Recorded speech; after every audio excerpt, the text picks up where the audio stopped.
Then we were talking about the features of traditional African marriage, the characteristics. The second characteristics of traditional African marriage is polygamy is allowed.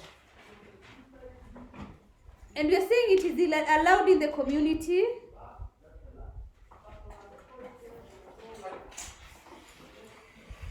And it is usually one-sided, so whereby you have one husband and many what? Many wives. It's not one wife and many husbands.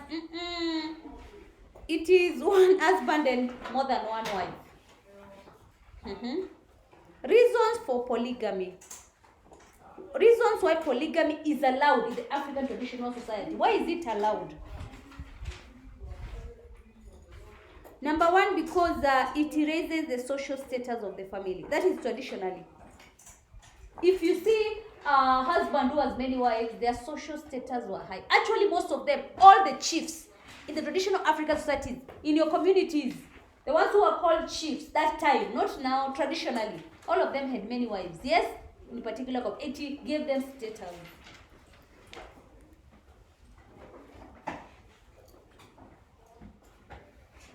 If the first wife is barren, so barrenness,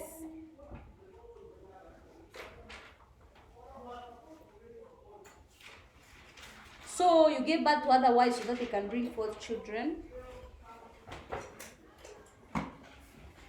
Also, to ensure that there is always someone to help in times of need. So if you need someone to go to the shamba to plow, there's someone. If you need someone to be left to be cooking, there. Someone to be doing the house chores, there's there. Someone to take the cows for grazing, there's someone. So that you can have someone around to help in terms of need. Also, to ensure that every woman got an opportunity to get married.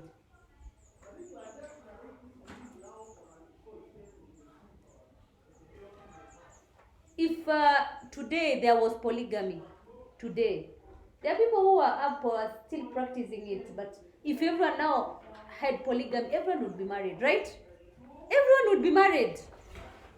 But the Western culture came about and said what?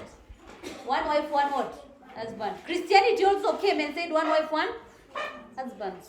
Traditionally, polygamy was okay. The Western culture came with these aspects, and then now people are being so promiscuous everywhere. You have more than 10 women. Most of the people have, it is so discouraging. I don't even know what to tell you. So sometimes I even prefer if we could go back traditionally so that we know this man has what? 4 wives. Because you would be embarrassed of even going what? Going away. But someone who's promiscuous, they can never stop. If someone marries one wife and then adds the second wife, they'll never be satisfied. They are never. They can bring the third, the fourth, the fifth. They're never satisfied. Because if you're not satisfied with one woman, getting the second one wouldn't help. How would it help? Another reason for polygamy in the traditional African society is that it reduces unfaithfulness. They say it prevents and reduces unfaithfulness, but just right, it reduces unfaithfulness, to reduce it. Because now you have your wives there. You can have your conjugal rights there. Also, it reduces it because if you have many wives, you'll still go out. That's what I believe myself, and not the book. Also, it contributes to effective family planning. Why are we saying that it contributes to effective family planning? Because you remember in the traditional African society, it was a taboo for a nursing mother to have intercourse with her husband. So it's a good family planning because if the spouse is nursing, you can go to the other spouse. If the spouse is in a condition that he cannot be able to have intercourse, you go to the next one. Yes, it is a good family. You don't have you can design how many children you want to have, as long as the wives don't have children at the same time. The third feature of traditional African marriage, we were talking about the features of traditional African marriages. So we said number 1 is for procreation. Number 2, we said polygamy is allowed. Number 3, it is a covenant. It is a covenant relationship. And why are we saying that it's a covenant relationship? Because it fulfills all the elements of a covenant. The husband is bounded to the wife. I don't know whether you're supposed to use bound. There is a ceremony during marriage, yes? There is a ceremony. The community or the people come as witnesses. And in the ceremony, people share a meal as a sign of friendship and unity. So it is basically fulfilling all the elements of a covenant. There are conditions to be fulfilled. For example, in the traditional African society, it's a must to pay bridal. And also there are serious consequences in breaking the covenant. And also ancestors are involved in blessing and protecting the marriage. So it is a covenant. Number 4, another feature of traditional marriage is divorce is discouraged. Divorce is discouraged. Or basically you can say just divorce is rare. And divorce is only allowed under certain circumstances. And those circumstances are 9. When is divorce allowed in the traditional community? If the wife is a wizard,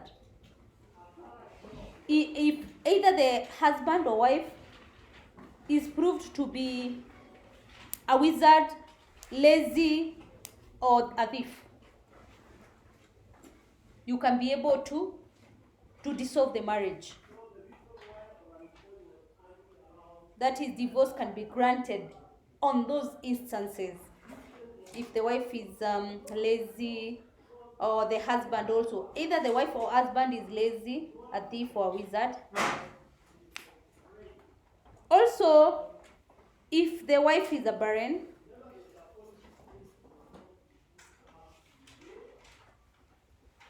if the husband fails to pay bridal to the family of the girl. Also, if the wife commits adultery. And you're not saying the husband committing adultery. No. In the traditional African society, it's specific. The husband, the wife only, committing adultery. Divorce is granted. If the man or woman fails to undergo initiation,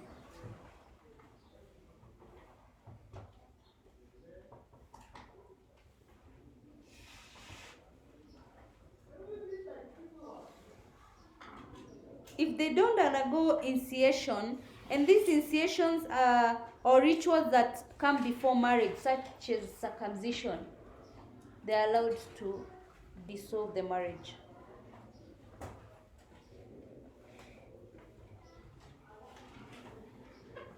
Number 1, if one partner develops a serious illness,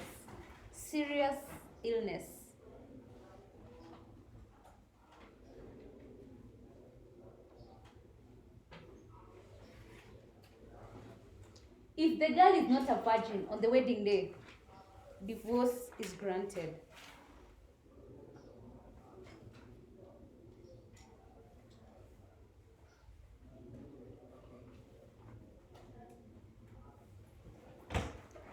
Also, if the husband is cruel, for example, due to drunkenness, so cruelty of the husband.